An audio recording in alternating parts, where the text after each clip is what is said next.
আসসালামু আলাইকুম দর্শক। তারেক রহমান প্রধানমন্ত্রী বাংলাদেশের, তাকে নিয়ে কোনো নীল নকশা তৈরি হচ্ছে কিনা সেটি এখন খতিয়ে দেখছেন প্রশাসন, বিভিন্ন আইন শৃঙ্খলা রক্ষাকারী বাহিনীর নিয়োজিত কর্মকর্তারা এবং প্রধানমন্ত্রীর সিকিউরিটিতে থাকা যারা আছেন তারাও এই বিষয়টি এখন খতিয়ে দেখছেন। কেন এই বিষয়টির প্রয়োজন পড়ল? দেখুন, একটু যদি ব্যাকগ্রাউন্ডে চিন্তা করি, আপনারা জানেন যে বর্তমানে বাংলাদেশে কি হচ্ছে, রাজনৈতিক পরিস্থিতি কি, এবং এটিও আপনারা জানেন যে তারেক রহমান প্রধানমন্ত্রী হবার পর থেকে একদম সাধারণ মানুষের সাথেই কিন্তু তিনি চলাফেরা করছেন। কোনো ট্রাফিক নিয়ম তিনি ভঙ্গ করছেন না। তার জন্য মানে প্রধানমন্ত্রী যে রাস্তা দিয়ে যাবে সেই রাস্তার যে সিকিউরিটি সেটিকেও কিন্তু বন্ধ করা হচ্ছে না। তারেক রহমান জনগণের ক্ষতি করতে চাইছেন না এবং সময় নষ্ট করতে চাইছেন না। সেই কারণে এই ধরনের নানান পদক্ষেপ নেওয়া হচ্ছে। কিন্তু সম্প্রতি সচিবালয় এত সিকিউরিটির বলয়ে থাকা একটা জায়গা, সেখানে কিভাবে প্রধানমন্ত্রীর লাল টেলিফোনের তার কেটে নেওয়া হয়েছে এবং কারা করেছে, কেন করেছে, এই সব বিষয় নিয়ে হচ্ছে আজকের আলোচনা। আমি সর্বপ্রথম যেই বিষয়টি নিয়ে আলোচনা করতে চাইছি সেটি হচ্ছে তারেক রহমানকে কি হত্যার পরিকল্পনা হচ্ছে, কিংবা তাকে নিয়ে কি কোনো নীল নকশা তৈরি করা হচ্ছে, কিংবা আমরা যদি বলি যে তারেক রহমান বাংলাদেশের আসার আগে যে স্পেকুলেশন বা যেই কথাবার্তা চর্চা যেটি বাজারে ঘটতো বা চলতো, সেই বিষয়গুলো কি সামনে আনা হচ্ছে কিনা, এটি এখন দেখার একটা বড় সময় এসেছে বলে অনেকেই মনে করছেন। আমি বেশ অনেক মানুষের সাথে অনেকের সাথে আমি আলোচনা করেছি এবং বোঝার চেষ্টা করেছি যে বাংলাদেশের সবচেয়ে সুরক্ষিত এবং নিচ্ছিদ্র প্রশাসনিক কেন্দ্রবিন্দু হলো ঢাকা সচিবালয়, এবং সেই সচিবালয় যেখানে সর্বসাধারণের প্রবেশ কিন্তু নিষিদ্ধ করা। ঠিক এত সুরক্ষা এবং সবকিছুর মধ্য থেকেও কিভাবে প্রধানমন্ত্রীর যে লাল টেলিফোন, যেটি হচ্ছে সব থেকে গুরুত্বপূর্ণ এবং রাষ্ট্রের অনেক গুরুত্বপূর্ণ সিদ্ধান্ত কিন্তু এই টেলিফোনের মাধ্যমেই নেওয়া হয়, এবং এই টেলিফোন কোনোভাবেই ট্রেস করা যায় না, ট্র্যাক করা যায় না, এবং কথোপকথন রেকর্ডও করা যায় না। এই ধরনের এত সুরক্ষিত একটা হটলাইন বলা যেতে পারে। এই ২০২৬ সালের জুনের এই তপ্ত রোদে, ঠিক ঈদের ছুটি কাটিয়ে অফিস খোলার পর যখন সবাই আমরা যারা সাধারণ জনগণ আছি কিংবা সচিবালয়ে থাকা আমলারা যখন সচিবালয়ে ঢুকেই কিন্তু তারা একটা শক হয়ে গেলেন। তারা যেটা সংবাদ পেলেন সেটি হচ্ছে প্রধানমন্ত্রীর দফতর, মানে যেখানে তিনি বসে অফিস করেন, সেই দফতরের যে লাল টেলিফোনের লাইনটি সেটি কাটা হয়েছে এবং সেই তারটাকেও চুরি করা হয়েছে।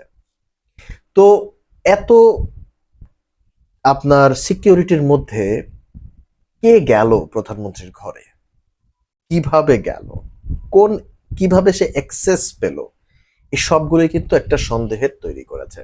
আমরা যদি ঠিক একটু চিন্তা করে দেখি যে একটু প্রিভিয়াসলি আমরা দেখি যে গত সরকারের আমলে আমরা যদি দেখি যে শেখ হাসিনা তিনি যেই বিমানে করে যাচ্ছিলেন সেই বিমানের একটা ত্রুটি দেখা দিয়েছিল। সেই ত্রুটিটি নিয়েও কিন্তু পরবর্তীতে অ্যাকশন নেওয়া হয়েছে। কিন্তু তারেক রহমানের ক্ষেত্রে কিন্তু এই সিকিউরিটি ইস্যুটা কিন্তু বিশাল। তাকে তার উপরে এমনিতে একটা থ্রেট অনেক আগে থেকেই আছে। এখন সেই থ্রেটেরই কি একটা অংশ কিনা, এটি কি নীল নকশা কিনা, এটা দিয়ে কি তারেক রহমানকে কিংবা প্রধানমন্ত্রীকে কিংবা তার দলকে কি কোনো বার্তা দেওয়া হচ্ছে কিনা যে চাইলেই তার কাছে কিন্তু যাওয়া যায়? কাজ তিনি যে সিকিউরিটি ছাড়া চলছেন বা তিনি যেরকম সাধারণের কথা চিন্তা করে সাধারণের জন্য আপনার যেভাবে উনি চলাফেরা করছেন, ঠিক সেই চলাফেরার ভেতর দিয়ে এটি কি কোনো বার্তা হতে পারে কিনা? কারণ খোদ প্রধানমন্ত্রী তারেক রহমানের অফিসের লাল টেলিফোন কিংবা রেড ফোন এর সংযোগ লাইনের কপার কেবলটি কেটে বিচ্ছিন্ন করে দেয়া হয়েছে। এটা কিন্তু অনেক চারটিখানির কথা না, এটা কিন্তু একটা বড় ঘটনা। আমার কথা হচ্ছে এই যে সিকিউরিটি, এই যে সচিবালয়ের ভেতরে তার রুমে প্রবেশ করার আগে যেই কয়েকটা ধাপ পেরিয়ে তার রুমে যেতে হয়, সেই জায়গার ভেতরে কে ঢুকলো, কেন ঢুকলো, কিভাবে ঢুকতে পারলো, এই যে একটা বড় জায়গা, একটা বড় লুপ হোল যেটা পাওয়া গেছে, সেটা আসলে কতখানি এই সরকার কাটিয়ে উঠতে পারবেন কিংবা প্রধানমন্ত্রীর দপ্তর কতখানি কাটিয়ে উঠতে পারবেন সেটিও কিন্তু এখন ভাববার বিষয়। কারণ প্রাথমিকভাবে একে সাধারণ তামার তার চুরি বলে চালিয়ে দেওয়া হলেও এটাকে কিন্তু সাধারণ হিসাবে নেওয়া যায় না, কারণ ঘটনাটি আসলেই অতটা সহজ না। আপনাদের কাছে কি মনে হয়? কারণ দর্শক, একটা জিনিস বলি, রাষ্ট্রের সর্বোচ্চ এক্সিকিউটিভ প্রধানের অতি গোপনীয় কিংবা জরুরি যোগাযোগের মাধ্যমটি তার সুনির্দিষ্টভাবে কেটে ফেলা কি শুধুই চোরের কাজ, নাকি এর আড়ালে লুকিয়ে আছে কোনো গভীর অন্ধকার নীল নকশা? কারণ দর্শক, তারেক রহমান দেশ চালাচ্ছেন 17 বছর, তার আগে দেশের বাহিরে ছিলেন। রাজনৈতিক যেটাকেই এই বিএনপি ক্ষমতায় আসার পর বা তার আগে থেকে যেভাবেই এটাকে ডিফেন্ড করছেন কিনা যে বিএনপিকে একটা পরিকল্পিতভাবে দেশের রাজনীতি থেকে আলাদা করা হচ্ছে এবং আলাদা রাখা হয়েছিল। এখন এই সব কিছু মিলিয়ে আপনার এখন যেহেতু দিন পাল্টেছে এবং তারেক রহমান এখন দেশের প্রধানমন্ত্রী হয়েছেন, তো এই জায়গাটিতে তার উপরে কিন্তু একটা বড় থ্রেট থেকেই যায়। এখন সেই থ্রেটটি আসলে কি বা কারা?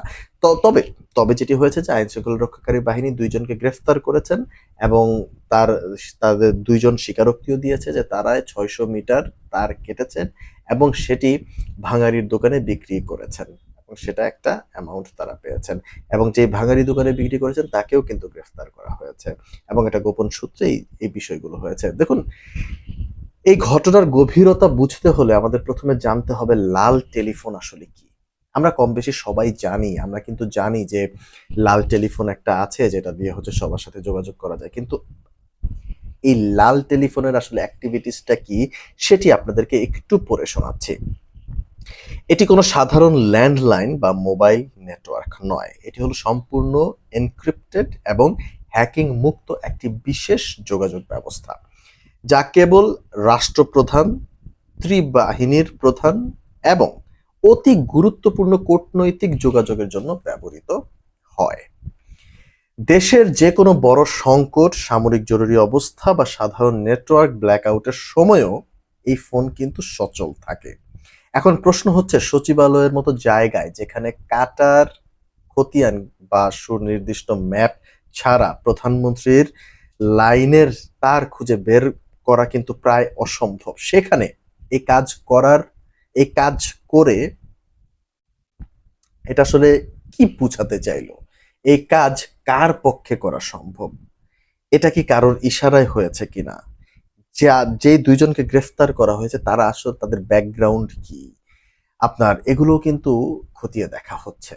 রাজনৈতিক এবং গোয়েন্দা বিশ্লেষকদের একাংশের মতে এটি কোনো সাধারণ চুরি নয়, বরং এটি একটি সুনির্দিষ্ট ইনসাইড জব বা প্রশাসনের ভেতরে লুকিয়ে থাকা কোনো চক্রের কাজ। তারা হয়তো প্রধানমন্ত্রীকে সরাসরি আঘাত করতে পারেনি, কিন্তু এই তার কাটার মাধ্যমে একটি অত্যন্ত পরিষ্কার মনস্তাত্ত্বিক বার্তা বা সাইকোলজিক্যাল থ্রেট পাঠিয়েছেন। আমরা তোমার ঘরের ভেতর পর্যন্ত পৌঁছাতে পারি, যেটি আমি কিছুক্ষণ আগেই বলছিলাম দর্শক, যে এটা কিন্তু কোনো একটা মেসেজ হতে পারে, এটা কোনো একটা বার্তা হতে পারে। এটাকে খুব সাধারণভাবে কিন্তু দেখার আমি খুব সাধারণভাবে দেখার পক্ষে অন্তত আমি নই, অন্য আরো সবাই কিন্তু আছে। এটা এখানে শুধু তারেক রহমান না, এখানে যেই রাষ্ট্রপ্রধান থাকতো আমি তার পক্ষে এইভাবেই কথাটা বলতাম যে এটাকে সাধারণভাবে দেখার কিন্তু কোনো সুযোগ নেই। তবে দর্শক, আপনাদেরকে একটু ইতিহাস যদি বলি, এই লাল টেলিফোনের একটা ইতিহাস যদি আপনাদেরকে মানে একটু পড়ে শোনাই। বাংলাদেশের ইতিহাস কিন্তু ষড়যন্ত্রের ইতিহাস। বাংলাদেশের পুরো ইতিহাস জুড়েই কিন্তু শুধু ষড়যন্ত্র আর ষড়যন্ত্র। যেমন বাংলাদেশ এমন একটি ভূখণ্ড যার ক্ষমতার পরিবর্তনের ইতিহাস বরাবরই রক্ত দিয়ে লেখা হয়েছে। আমরা যদি পেছনের দিকে তাকাই, 1975 সালের 15ই আগস্ট ধানমন্ডির 32 নম্বরে নিচ্ছিদ্র নিরাপত্তা ভেঙে সপরিবারে শেখ মুজিবুর রহমানকে হত্যা করা হয়েছিল। ঠিক একইভাবে 1981 সালের 30শে মে চট্টগ্রাম সার্কিট হাউসে একদল বিপদগামী সেনা সদস্যের হাতে নিহত হন তৎকালীন রাষ্ট্রপতি জিয়াউর রহমান। তিনি কাকতালীয়ভাবে বর্তমান প্রধানমন্ত্রী তারেক রহমানের পিতা। আসলে কাকতালীয়ভাবে না, এটা আমরা সবাই জানি যে তিনি কিন্তু জিয়াউর রহমানের সন্তান। এখানে শেষ নয়।